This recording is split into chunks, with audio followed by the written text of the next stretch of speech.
11वी समाजशास्त्रातील प्रकरण 2 पाश्चिमात्य आणि भारतीय समाजशास्त्रज्ञांचे योगदान यामधील 2.2 भारतीय समाजशास्त्रज्ञांचा परिचय आज आपल्याला पाहायचा आहे.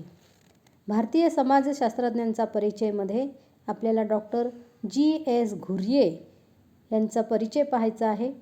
तसेच त्यांनी समाजशास्त्राला काय योगदान दिलेलं आहे ते आज आपण पाहणार आहोत. गोविंद सदाशिव घुर्ये यांचा जन्म 1893 मध्ये झाला. मृत्यू 1983 मध्ये झालेला आहे. ते भारतीय समाजशास्त्राचे जनक म्हणून त्यांना संबोधलं जातं. त्यांचं पूर्ण नाव गोविंद सदाशिव घुर्ये म्हणजे G.S. घुर्ये. ते भारतीय समाजशास्त्राचे जनक आहेत. कारण भारतामध्ये त्यांनी समाजशास्त्राविषयी अभ्यास हा सुरू केलेला आहे. म्हणून त्यांना समाजशास्त्राचे जनक असे संबोधले जाते. त्याशिवाय त्यांनी समाजशास्त्रज्ञांची पहिली पिढी त्यांनी तयार केली. त्यांनी 1952 मध्ये इंडियन सोशॉलॉजिकल सोसायटी या संस्थेची स्थापना करून सोशॉलॉजिकल बुलेटिन या नियतकालिकाची सुरुवात केली. त्याशिवाय जगाच्या विविध भागातील संस्कृतीच्या उत्क्रांतीचा अभ्यास त्यांनी केला. भारतातील संस्कृती जी होती या संस्कृतीचा सविस्तर अभ्यास त्यांनी केलेला आहे. त्याशिवाय त्यांनी जातीव्यवस्थेचा सुद्धा अभ्यास केला. डॉक्टर घुर्ये यांचं महत्त्वाचं कार्य म्हणजे काय आहे तर त्यांनी भारतीय जमातीविषयीचे विश्लेषण केले. अनुसूचित जमातीवर त्यांनी विशेष भर दिला. त्यांचा विशेष अभ्यास केलेला आहे. अनुसूचित जमाती म्हणजे काय तर ST ज्याला आपण शेड्यूल्ड ट्राईब असं म्हणतो. तर ही अनुसूचित जमातीवर त्यांनी काय केलेलं आहे ग्रंथ लिहिलेला आहे. आणि त्यांनी त्या ग्रंथामध्ये ऐतिहासिक, प्रशासकीय आणि सामाजिक बाजूवर भर दिला आदिवासींच्या. तसेच महाराष्ट्रामध्ये जे महादेव कोळी जमात आहे या जमातीचा सुद्धा त्यांनी स्वतंत्र अभ्यास केला. G.S. घुर्ये यांनी काय केलं अजून आदिवासीवरील प्रबंध प्रकाशित केला. अनुसूचित जमाती म्हणजेच आदिवासी ज्याला ST आपण म्हणतो त्यांचा अभ्यास त्यांनी जास्त केलेला आहे. त्याशिवाय त्यांचा प्रबंध प्रकाशित त्यांनी केला. सरकारी मानववंशशास्त्रज्ञ आदिवासींना संरक्षण देण्याच्या बाजूने होते. पण जे राष्ट्रवादी मंडळी होती ते काय करत होते विरोध करत होते आदिवासींना संरक्षण देण्यासाठी. तर राष्ट्रवादी मंडळीच्या मते त्यांना संरक्षण देऊन त्यांना फोडा आणि राज्य करा हीच नीती अंमलात आणली पाहिजे असं घुर्ये यांनी सांगितलेलं आहे. भारतामध्ये त्यावेळेस विविध भागामध्ये आदिवासींचे हिंदुकरण होण्याची प्रक्रिया चाललेली होती. तिचा अभ्यास कोणी केला डॉक्टर G.S. घुर्ये यांनी की जे आदिवासीचे हिंदुकरण करत होते. ही प्रक्रिया त्यावेळेस चालू होती. घुर्ये यांच्या मते गणेश, काली, शिव या आदिवासींच्या देवतांना आर्याचे जे इंद्र, विष्णू आणि ब्रह्मा आहे यांच्या बरोबरीने त्यावेळेस स्थान मिळू लागले. भारतीय समाजातील जी विविध संस्कृती होती या संस्कृतीची सांगड मग त्यांनी आत्मवाद ज्या आदिवासीमध्ये ज्याला निसर्गानुसार त्याला देव मानलं जातं तर ते आत्मवाद, कुलप्रतीकवाद व निसर्गवाद यांचा आधार त्यांनी घेतला. त्याशिवाय घुर्ये काय म्हणतात की भारतातील जमातींना हिंदू मानले जाऊ लागले. त्यामुळे स्वेच्छेने ते स्वतःला हिंदू संस्कृतीत सामावून घेऊ लागलेत. जे आदिवासी पुढारी होते विष्णू भगत, ताना भगत अशा प्रकारचे जे पुढारी होते त्यांनी यांनी काय केलं पुढाऱ्यांनी हिंदू संस्कृती आदिवासीमध्ये रुजवण्याचा प्रयत्न केला. जी हिंदू संस्कृती होती ही हिंदू संस्कृती आदिवासीमध्ये रुजली पाहिजे. त्यांचे सगळे संस्कार हिंदू संस्कार हे सगळं आदिवासीमध्ये यायला पाहिजे. त्यामुळे अनेक आदिवासी जमात जे होते हे स्वतःला हिंदू मानू लागले. त्याशिवाय घुर्ये यांनी काय केलेलं आहे जमातीविषयीचं विश्लेषणसुद्धा केलं. त्यांच्यावर आदिवासी जमातीचं विश्लेषण केलं. राष्ट्रवादी धोरणेचे द्योतक होते. त्यांच्या मते भारतामध्ये समाजात ऐक्य प्रस्थापित करण्याचे एकमेव साधन म्हणजे जाती जमातीमधील सांस्कृतिक ऐक्य होय, असं त्यांचं म्हणणं होतं. त्याशिवाय डॉक्टर जी.एस. घुरे यांनी काय केलं तर भारतातील जाती व्यवस्थेसंबंधीचे सुद्धा विचार मांडले. आदिवासी जमातीच्या विषयी तर ग्रंथ लिहिला, प्रबंध लिहिला, त्यांना संरक्षण देण्यासाठी हक्क मिळवून दिला. त्याशिवाय जमातीविषयीचं विश्लेषण केलं. त्याशिवाय भारतातील जी जाती व्यवस्था होती ह्या जाती व्यवस्थेमध्ये सुद्धा त्यांचे विचार हे त्यांनी caste and race in India या ग्रंथामध्ये मांडलेला आहे.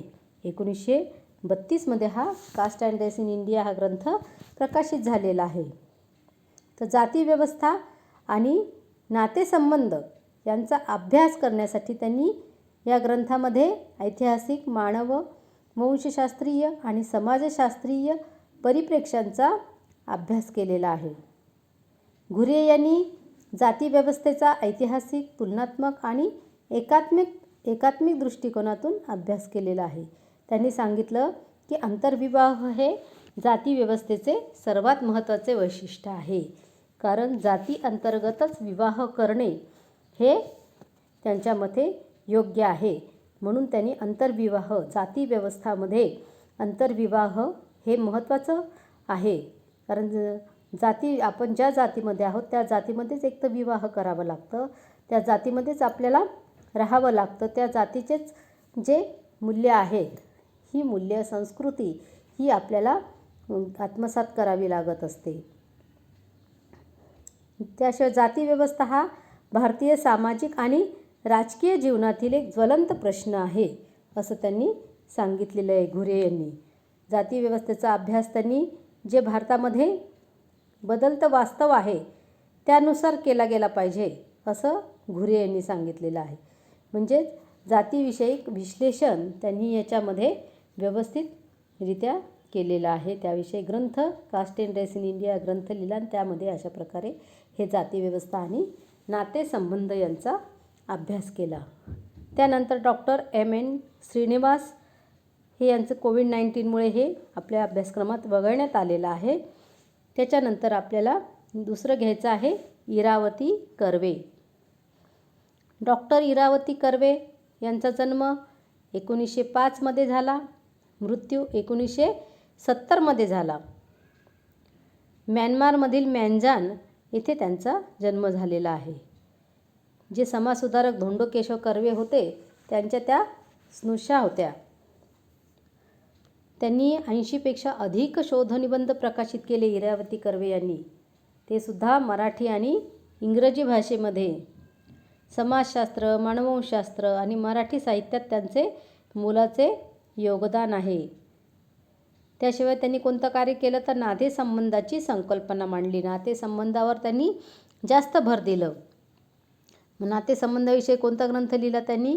किनशिप ऑर्गनायझेशन इन इंडिया हा ग्रंथ लिहिला आणि त्याच्यामध्ये भारतीय नातेसंबंधाचं काय केलं, सूक्ष्म अशा प्रकारचं विश्लेषण केलेलं आहे.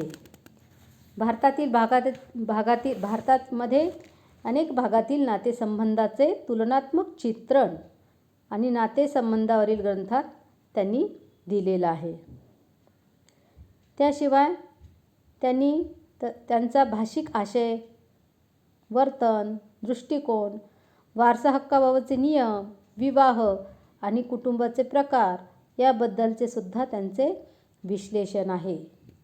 जो भाषिक आशय आहे, वर्तन आहे, त्याशिवाय विवाह आहे, कुटुंबाचे प्रकार म्हणजे नातेसंबंधामध्ये ज्या ज्या गोष्टी आवश्यक आहेत त्या गोष्टीचं विश्लेषण त्यांनी केलेलं आहे.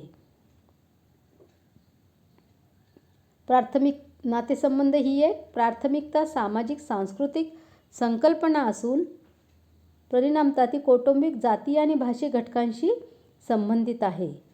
कारण कुठलेही नातेसंबंध जे आहे हे नातेसंबंध आपण ज्या जातीमध्ये आहोत त्या जातीनुसार हे नातेसंबंध राहत असतं. कौटुंबिक अशा प्रकारचं हे नातेसंबंध असतं.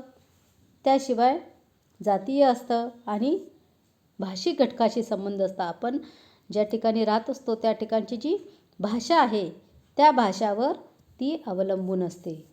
एकाच भाषिक गटात दिसणारे नातेसंबंध हे जातीय आणि कौटुंबिक गटातसुद्धा दिसतात. नातेसंबंध संघटनाचा अभ्यास त्यांनी केलेला आहे. त्याशिवाय त्यांनी सांगितलेलं आहे की भौगोलिक घटकानुसारही नातेसंबंधाची पद्धती बदलते.